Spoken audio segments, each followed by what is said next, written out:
শুরুতেই দেখা যায় ঝিল্লি মায়াকে জিজ্ঞেস করছে, তোমাকে এই কাজ কে করতে বলেছে? মায়া ভয়ে ভয়ে উত্তর দেয়, খেয়ালি, ওই আমাকে সব করতে বলেছে।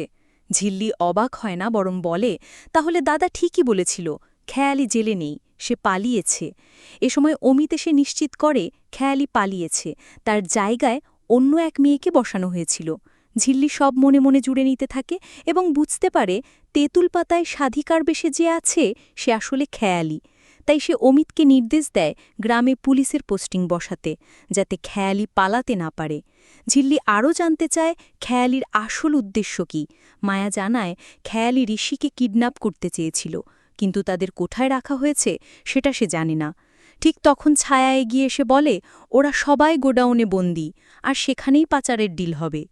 এবার ঝিল্লি বুঝে যায় খেয়ালি মানব পাচারের সঙ্গে জড়িত। তাই বানর সেনাদের পাঠিয়ে দেয় খেয়ালির উপর নজর রাখতে এবং অমিতকে নিয়ে রওনা দেয় ঋষি ও অন্যান্যদের উদ্ধার করতে। অন্যদিকে তেঁতুল পাতায় খেয়ালি বাড়ি থেকে বেরোতে চাইছিল, কিন্তু ঋষির কাকা ও বড়মাতাকে আটকে দেয়, আমাদের ঋষিকে আগে ফিরিয়ে দাও, তারপর যেও। খেয়ালি কথার জালে ফাঁসানোর চেষ্টা করছিল। ঠিক তখনই বানর সেনারা হাজির হয়। রিঙ্কি বলে, তুমি কি ভেবেছিলে আমরা চিনতে পারব না? তুমি কোনো সাধিকা নাও, তুমি খেয়ালি। প্রমাণসহ সবাই দেখিয়ে দেয় আসল সত্য।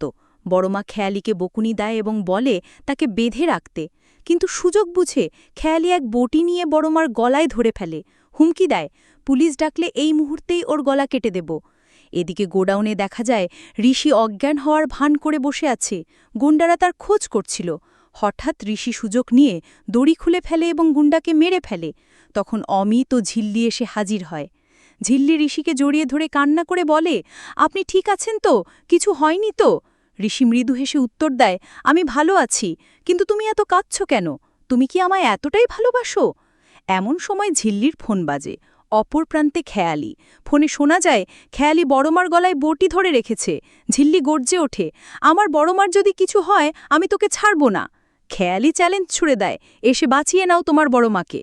বাড়িতে সবাই খেয়ালিকে বারবার বোঝানোর চেষ্টা করছিল, কিন্তু সে একেবারেই অনড়। ঠিক তখন রানা এসে কাঁদতে কাঁদতে বলে, মা, আমায় ক্ষমা করো, আমি তোমার অযোগ্য ছেলে, তোমাকে বাঁচাতে পারছি না। বড়মা মমতায় জবাব দেয়, চিন্তা করিস না রে, তোর ভাই বোনেরা আছে, তুই ঝিল্লির মতন বোন পেয়েছিস, সেটাই আমার শান্তি। রানা কান্নায় ভেঙে পড়ে, খেয়ালির পায়ে পড়তে যায়। খেয়ালি হেসে বলে, হ্যাঁ পড়ো, আমার পায়ে পড়ে ক্ষমা চাও। ঠিক সেই মুহূর্তে ঝিল্লি ও ঋষি সেখানে হাজির হয়। ঝিল্লি দৌড়ে এসে রানাকে থামিয়ে দিয়ে বলে, তুই কি জানিস কি করছিস? এই দুষ্টুমের পায়ে পড়বি? আমি থাকতে এটা কোনোদিনও হতে দেব না। তো দর্শক, এই ছিল তেঁতুলপাতা ধারাবাহিকের আজকের আপডেট। পরবর্তী আপডেট সবার আগে পেতে আমাদের চ্যানেলটি এক্ষুনি সাবস্ক্রাইব করুন।